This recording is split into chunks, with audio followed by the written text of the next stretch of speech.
I'm Chris Alchek. I'm the co-founder and CEO at Mike.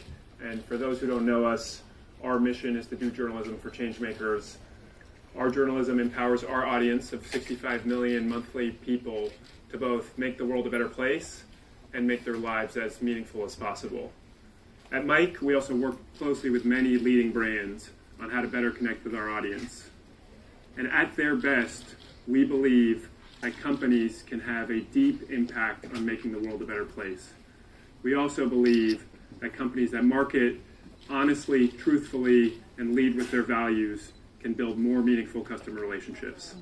I'm so excited today to have this opportunity to talk to Howard and learn from his story about how he built Starbucks. Over the last 30 years, Howard has taken on so many complicated, controversial social issues in a way that's unprecedented for a public company in America. And before we start this conversation, I just want to rewind to 2015, where Howard opened his annual shareholders meeting, that's his meeting with all of his investors, with this video. Thank you, Chris.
What we need in the United States is not division.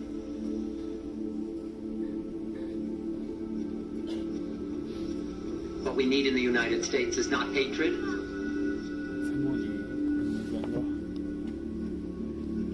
What we need in the United States is not violence and lawlessness.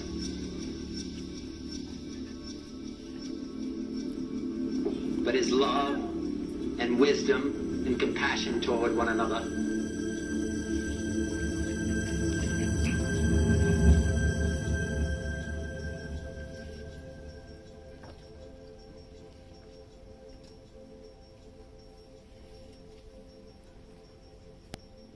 So let's get started.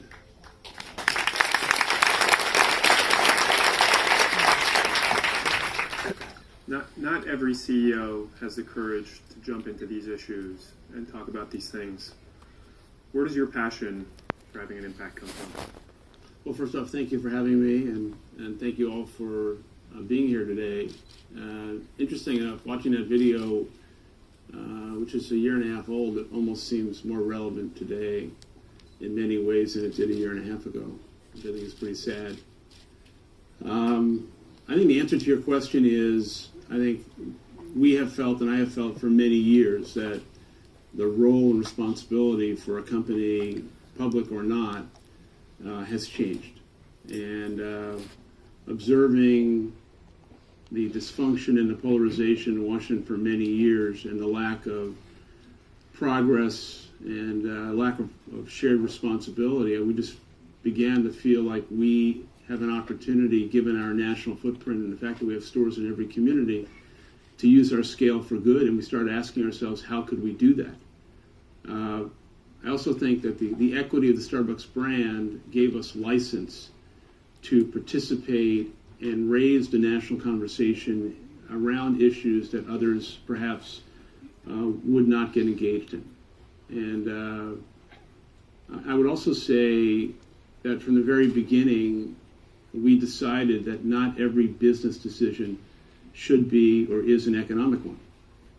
And I think the question that we wanted to frame for ourselves then and today is to ensure the fact that we understand and identify what our core purpose and reason for being is, and we constantly make a deposit in that reservoir all the time.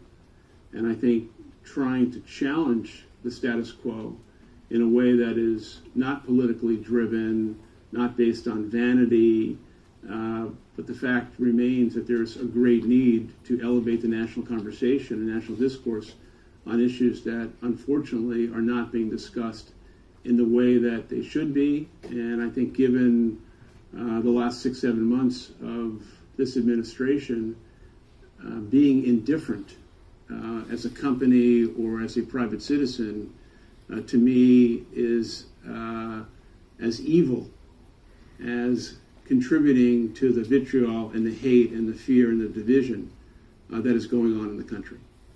So take us back, because this is, you didn't start in 2015 making the world a better place through Starbucks. You've developed a really strong moral compass through the years. Talk about some of the early things you did when you were building the business. I mean, the business has grown from 1987 to 11 stores in 1987 to over 28,000 today in 75 countries. There's been so many decisions along the point. What were the key ones that you learned that we're on the right path by doing the right thing? Well, from the very beginning, I think we started building the company in a different way. And the issue was early on recognizing that we were trying to achieve the fragile balance between profit and conscience. What does that mean? We're not a franchise system. We own and operate all our stores. The equity of Starbucks brand is defined by our people. And so early on, we started thinking about that innovation would not only be customer-facing, but innovation and values had to be employee-facing, which we call our partners, because everyone at Starbucks is an owner. So almost 25 years before the Affordable Care Act, Starbucks became the first company in America to provide comprehensive health insurance. Then a year later, equity in the form of stock options, including part-time people. So that, I think, very early on created a level of trust, which I think is the currency of leadership, of building the kind of company that would be very, very different. And I think metaphorically, over the years, I've tried to ask myself this question. Almost as if it's two empty seats in our leadership meeting and in our board meeting, one by a customer and one by a Starbucks partner. And I try and ask myself, are our partners and our customers going to be proud of this decision, of this action, of this engagement in things that perhaps are not within the guidelines of a traditionally managed public company where the name of the game is to make money? Our purpose and our mission is to build shareholder value, but our purpose is not to make money. I think it's very shallow. I don't think you can attract and retain great people. It's not what we're about. And, I've been criticized for that, but I would also say that financial performance is the price of admission. We have to perform. But I would frame it this way, that we are a financially driven performance company through the lens of humanity. And everything we've tried to do is to create that fragile balance. And it's not an easy thing to do. We've had to make some tough choices along the way. But I think the success of the company is not due in large part because of the social impact agenda. It's actually because of it. Yep. And I know that for a fact after all these years of understanding the large reservoir of goodwill that we have. Not that we're perfect and we don't make mistakes, we do, but our attrition rate is the lowest in our industry. The relationship we have with our customers, I think, is all skewed towards the fact that we have built a different type of company and brand. And the last thing is, I think our people and our customers have come to expect us to be engaged in issues that most companies are unwilling to discuss or engage in. And you mentioned healthcare, and I've heard you tell me this story in the past. Why was healthcare such an obvious one for you? What in your life Yeah. inspired you to care so much about this issue? Well, I did grow up in Brooklyn. I grew up in public housing. My dad was a World War II veteran, uneducated, came back from the war and just had a series of just terrible blue-collar jobs. And in the winter of March of 1960, I was 7, he had probably the worst job of his life at that time, and that was he was a delivery driver picking up and delivering cloth diapers before the invention of Pampers. Fell on a sheet of ice, broke his hip and leg, and in 1960, if you were a blue-collar worker, there was no health insurance, there was no workman's compensation, you were dismissed. And in our 2-bedroom apartment with 3 kids, I witnessed a fracturing of the American dream and hopelessness and despair. And I think those scars, the shame of that, and what we went through,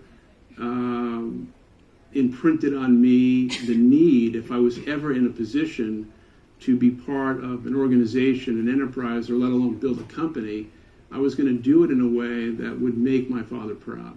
And so health insurance became the first thing that we did, which was in honor of my father. And what an incredible story. And these moments, I mean, taking care of Starbucks partners has felt like the linchpin of building deep customer relationships over time. How have you communicated that to your investors, to your shareholders, to people who want to measure ROI? I think many people in this room work for companies where they're constantly pushed against the bottom line. How can they and how can we better manage in the world we live in? Well, I could be very glib and tell you it was very easy, but we at every step of the way that we were raising money privately, and then when we went public in '92, there was great skepticism around. Let me get this straight, Howard. You're going to sell coffee at the time for $3-4 a cup in a paper cup with Italian names that no one can pronounce, and you're going to give health insurance and ownership to every employee. I don't think so. And we got a lot of that. But again, I think the question is, what is the courage of your convictions and what do you believe? And we believe very strongly that if we created the kind of company in which we attach shareholder value, not only to our shareholders but to our people, that in fact everyone would be rewarded. The other thing is that the frequency of customer visits to Starbucks is we are the most frequented retailer in America in terms of how often people come to a retail store. So there's great intimacy between our customers and the barista. They know their drink, they know their name, and our customers began to know that we are providing unique benefits to our people. And I think in the environment that we are living in today, even more so today than when we started, the consumer knows so much about your company, your business. Everything is so transparent and everything is out there that if there are 2 choices between, and we all have competition, between a company, they're going to choose the company not only because of convenience and price, but they want to select and support a company whose values are compatible with their own. And I think that's going to be even more true going forward than it is today. And so on one side, you have to explain this to your shareholders and investors. On the other side, tackling these thorny issues comes with a whole other set of heat, I would call it, from the media, from stakeholders across the table. You've been in the middle of these situations many times. One thing that I've really been struck by in talking to you is the sense of urgency you feel to jump into really important conversations that other people wouldn't touch with a million miles. I think given the rising consciousness around race issues in the U.S. over the last 5 years, and especially for a lot of people in this room, given what's happened with the NFL over the last 2 weeks, topics of race must be confronted by both companies and organizations, even if they don't want to today. You did that proactively years before many did, with Race Together and several other initiatives. Tell us a story of how that came to be and what you learned from that experience. I think we're all conditioned not to touch certain subjects. Race, politics, sex, and certainly for a corporation to involve itself in race discussions and the issues around racism is untouchable, just like it was when we started a national conversation about guns in our stores. I think when St. Louis occurred and we watched the horrific issues that occurred in St. Louis, I came to work the next day and I said, I want to have a company-wide meeting. And people said, what's the subject? And I said, just get everyone together. And we had thousands of people at 9 a.m. No one knew what we were going to talk about. And all I said was, I don't think we can go about our business today without addressing what's going on in the country and what happened in Ferguson. And I'd like to have a town hall, or in our parlance, an open forum discussion about what people are feeling. That discussion could have gone on for 3-4 hours. It went on for about an hour and a half. People cried. People shared stories. A Caucasian woman said her uncle and her family were involved in the KKK, and she was sitting next to an African-American person. An African-American man stood up and said, race is like humidity. You can feel it, but you can't see it. That prompted me to go around the country and have these open forum meetings around the country with Starbucks people, and we had 12 of them. And in each one of these meetings, we began to understand and learn about people's pain, about our collective unconscious bias. And then the question was, okay, you've had these meetings, what are you going to do? When we left Ferguson, and I got out of the car and we started walking around, first off, I couldn't believe what Ferguson looked like. The burnt out buildings, you could feel the tension in the street, and you can feel the hate and the despair and the trepidation. And when I left, I said, we're going to open a store in Ferguson. And a shareholder later called and said, Starbucks is not in the charity business. Why you open a store in Ferguson? And I was convinced that the store would function successfully on an economic model. And a year later, demonstrated that we're not in the charity business. It was just good business. But opening in Ferguson galvanized our entire company around the fact that there should be no neighborhood in America that should not have quality services. If you go to New Orleans and you go to the 9th Ward, you're going to walk into a supermarket that has products that you would find in a third world country, with packaging and labeling and quality that you don't recognize because it's not the food that's in Caucasian neighborhoods in the right zip code. These are all things that are wrong.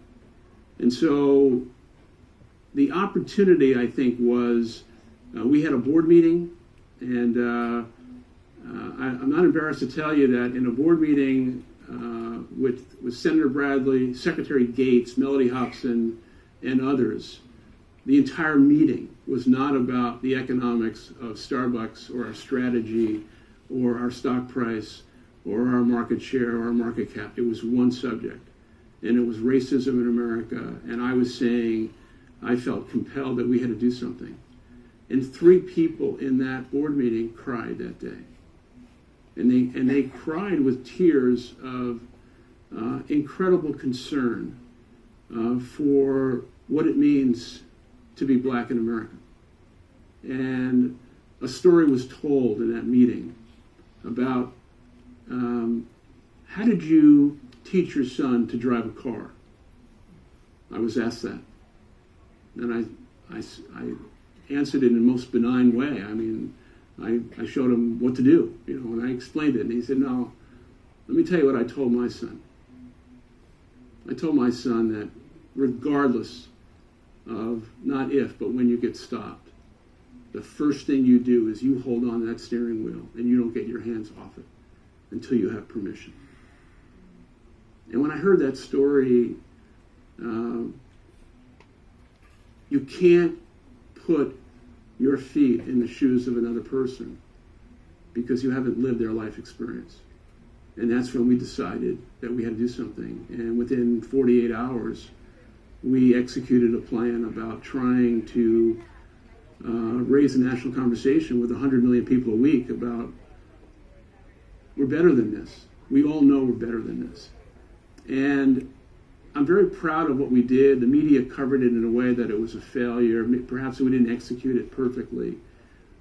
But one of the lessons of the execution was that the campaign was hijacked by Twitter within 2 hours.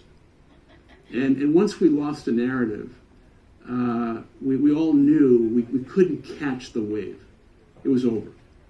And the other issue was that we began to be concerned about our own people in harm's way, in places where people would not understood or be misunderstood, given what people were saying. So I think in the environment that we're living in today, every one of us, every single day, is being met with things that we know are not on the side of what it means to be compassionate, what it means to be empathetic. And the values of our country are literally at stake every single day now. And the question for all of us as individuals, as private citizens, as businesses, as business leaders is we cannot be indifferent. We must be engaged, we must speak out, and we must use our sphere of influence to demonstrate that there is a better way, that's more inclusive, and that our values of the country and the sacrifice that so many millions of Americans who have come before us to give us this gift, this promise of America, is alive and well, and we're doing everything we can to live up to the promise, as opposed to allow what's going on to desensitize us that this is the way we should be. This is not the way we should be. What's incredible is after the firestorm following Race Together, it didn't scare you from jumping into more critical topics. So I want to talk about when you decided to hire 10,000 refugees globally. And this came after an announcement a few years earlier to hire 10,000 veterans and veteran spouses. And then a year after that to hire 10,000 opportunity youth across the U.S. Right. So this was a series of announcements around hiring people that needed support and needed Starbucks' support. But again, felt like the media took that in a couple different directions. You know, this is a group here that obviously has a lot of influence on the media and on advertising. What did you learn from that experience? Would you do anything differently? And what should we be thinking about? Well, first of all, I think in the environment that we're living in today, where we're living in a currency of now, I think we're all learning. And to sit here and in any way say that or imply that I have all the answers or all the knowledge about how to navigate through a very difficult time, I don't. And I think you should all understand that. So with humility, let me try and answer the question. And let's go through the three areas. First off, opportunity youth.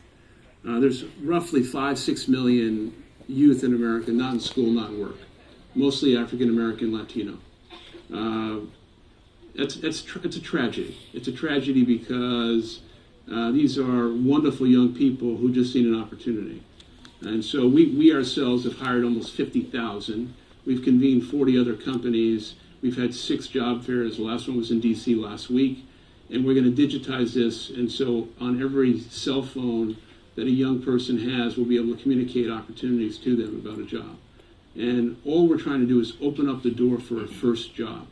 And the flywheel effect of that is that that first job has an effect on the entire family. In terms of veterans,